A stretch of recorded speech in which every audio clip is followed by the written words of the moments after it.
Hola a todas y a todos. El día de hoy vamos a continuar con una actividad más dentro de la materia del Poder Judicial. El día de hoy vamos a hablar sobre el Poder Judicial como garante de los derechos humanos, el Estado de Derecho y el principio de legalidad. Bueno, como ustedes saben, la Constitución Política de un Estado, entre otras cosas, en su texto contiene los derechos fundamentales de los miembros de la sociedad política que ha sido inscrita dentro del texto constitucional para ser salvaguardados ante el ejercicio del poder político. También incluye la organización de los poderes públicos del Estado y de la estructura estatal en general, a fin de que cada una tenga competencias limitadas que permitan que el ejercicio de sus funciones sea ordenada y según los procedimientos preestablecidos. Entonces, de esta manera, se cumpliría el equilibrio de poderes que evite el abuso de poder. Se asegura que la democracia representativa, como un sistema de gobierno, y la supremacía constitucional, para que todo ordenamiento jurídico que emana de alguna facultad estatal esté por debajo de la norma suprema. En resumen, la Constitución estatal es una norma jurídica que obliga a todas y a todos los integrantes de los miembros de un Estado, haciendo valer la norma jurídica plasmada en la Constitución y en las diversas leyes, así como resolviendo conflictos jurídicos entre partes que disputan un derecho. Estos conflictos inicialmente fueron previstos para disputas de tipo personal o privado, es decir, entre particulares. Sin embargo, con el paso del tiempo, también se han venido adquiriendo facultades en este poder. Para dirimir los conflictos que se suscitan entre los mismos poderes del Estado o sus organismos, no obstante, como ya se ha dicho, una de las facultades principales del Poder Judicial es garantizar el respeto a los derechos humanos. Ya desde hace mucho tiempo, el jurista Benito Juárez García señalaba en su máxima frase recordada no solo por México, sino por distintos países, que entre los individuos como entre las naciones, el respeto al derecho ajeno es la paz. Entonces, por tanto, es menester que exista dentro de un Estado un órgano competente para asegurar dicho respeto. Entonces, esto es necesario entenderlo de la siguiente manera, como por ejemplo, para cumplir su principal función, la Constitución y las leyes que de ella emanan otorgan a los juzgadores del Poder Judicial facultades jurídicas concretas para actuar en el nombre del pueblo y así dirimir conflictos entre particulares, entre los individuos y los poderes de Estado, y también en conflictos entre los poderes del Estado. Generalmente, los derechos y las obligaciones que se enmarcan en la Constitución son cumplidas directamente por los gobernados y gobernantes. Sin embargo, no siempre es así. Hay excepciones a la regla y es en donde, entendiendo la potestad atribuida al Poder Judicial, este habrá de hacer respetar los derechos y obligaciones de la Constitución a través de las leyes y ejerciendo su facultad sancionadora de la ley. Otra potestad jurídica delegada por las y los ciudadanos al Poder Judicial es la de salvaguardar sus derechos y libertades públicas frente al ejercicio de los funcionarios públicos. Es decir, las y los ciudadanos deben tener garantizadas la protección de sus derechos, incluyendo de los propios funcionarios del Estado. Asimismo, en la Constitución se encierran las facultades, los lineamientos e impedimentos de los distintos órganos de poder a fin de mantener un orden en el Estado que nos brinde certeza legal en el actuar de las distintas partes del aparato estatal en cuanto a su origen y sus competencias. Sin embargo, poco serviría todo esto si no hubiese diversas formas para que lo ordenado pueda ser cumplido según el mismo ordenamiento. Todos aquellos mecanismos o medios para asegurar el cumplimiento habremos de llamarlos medios de control constitucional. Estos medios de control constitucional habrán de defender la Constitución a través de instrumentos procedimentales, cuyo objetivo será hacer valer el contenido, los alcances y la evolución de la ley constitucional. De igual manera, el control constitucional tiene como objetivo o fundamento el principio de supremacía constitucional, sin el cual no pudiese asegurarse su defensa a través de este principio, mediante el cual una constitución, al ser nombrada la norma con mayor jerarquía, permite que las demás normas puedan someterse fácilmente a sus disposiciones legales. De esta manera, cualquier ley dictada por el Congreso o por el Parlamento, así como decretos y demás resoluciones tanto del Poder Legislativo como del Ejecutivo o del Judicial, habrán de someterse a la supremacía de la norma constitucional. Es así entonces que los medios de control constitucional se aseguran de que la Constitución sea respetada en su contenido para proteger los derechos fundamentales y los derechos humanos de cada una de los ciudadanos de un determinado país, así como también el de mantener respetuosamente el equilibrio de facultades y competencias de los órganos estatales, como el de mantener la supremacía de la Constitución sobre cualquier otro ordenamiento jurídico. Existen tres tipos de control constitucional conocidos ampliamente en el mundo jurídico. El primero, estamos hablando del control difuso de la constitucionalidad, o también llamado control norteamericano. En este caso, cualquier juez, sin importar su jerarquía o competencia, puede hacer uso de sus facultades para analizar la constitucionalidad o no de las leyes que deba aplicar, en las que se basen los actos de autoridades. Es decir, podrá cualquier juez decidir si una ley inferior es aplicable o no en función de la supremacía constitucional. Podrá resolver si un acto de autoridad es apegado a derecho según el contenido constitucional, o bien podrá resolver conflictos de competencia entre los distintos órganos del Estado.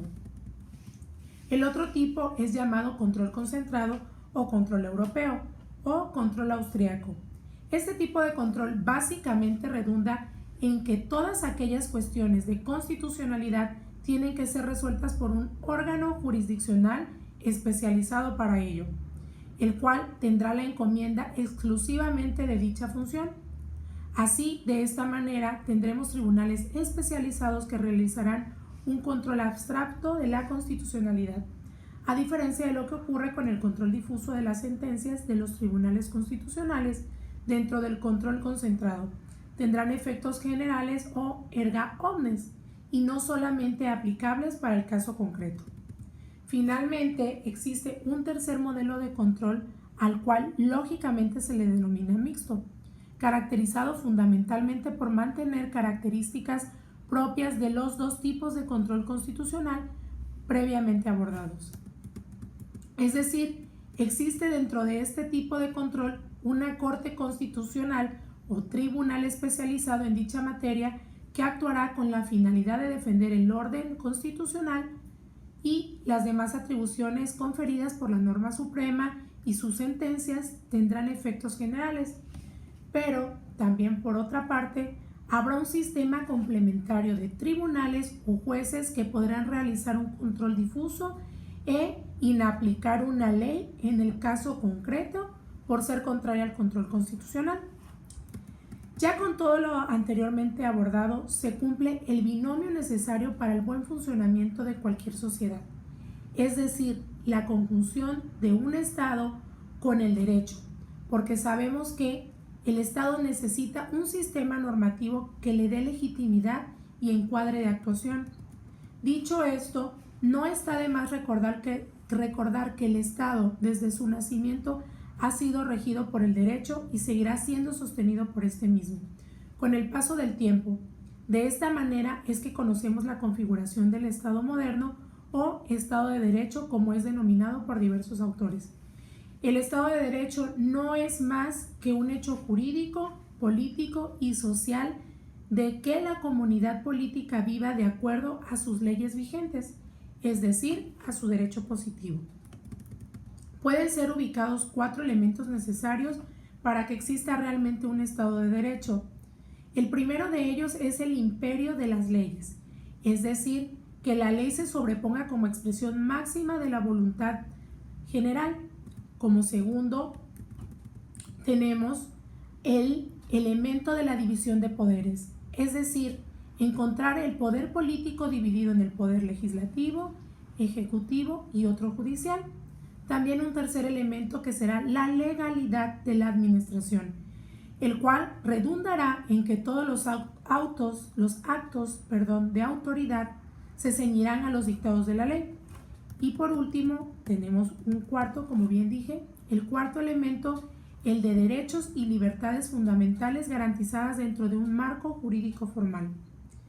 Finalmente, dos elementos que no pueden prescindir a la hora de establecer un Estado de Derecho como tal serán los principios de igualdad y legalidad.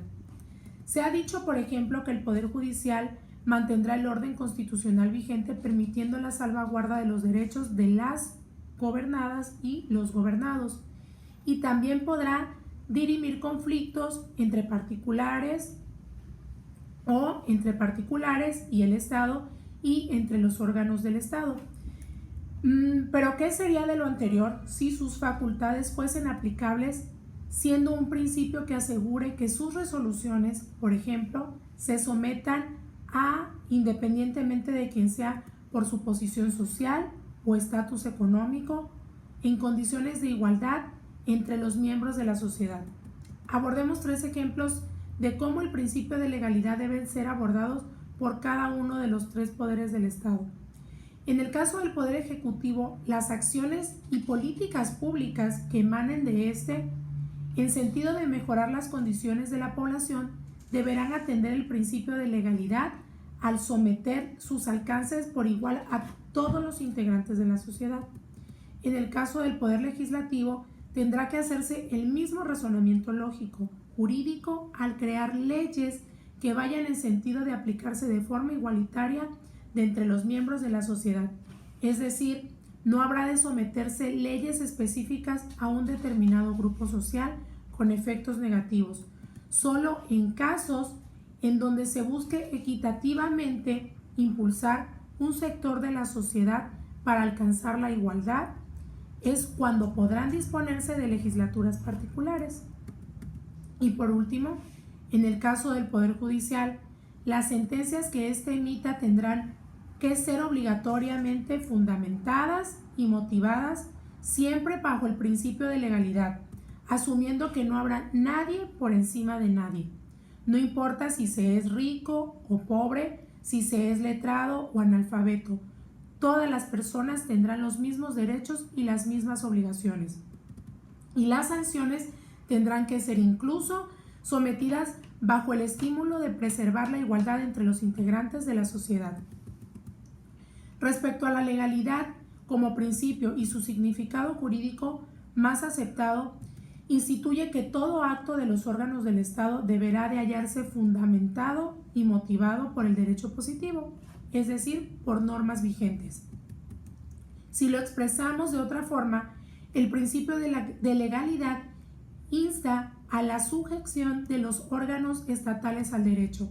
Más aún, todo acto o procedimiento jurídico llevado a cabo por las autoridades estatales debe tener su apoyo estricto en una norma legal, la cual a su vez debe estar conforme a las disposiciones de forma y fondo consignados en la Constitución. Finalmente, podemos decir que el Poder Judicial, al ser uno de los poderes del Estado, está obligado a cumplir con sus funciones principales basados en la procuración y salvaguarda de los derechos de las y los gobernados, servir como apéndice del Poder Ejecutivo y Legislativo y mantener el equilibrio constitucional de las facultades estatales. No podrá imaginarse en la actualidad un Estado que pudiese prescindir del Poder Judicial. Por eso es importante su permanente estudio y reflexión. Les agradezco mucho su tiempo.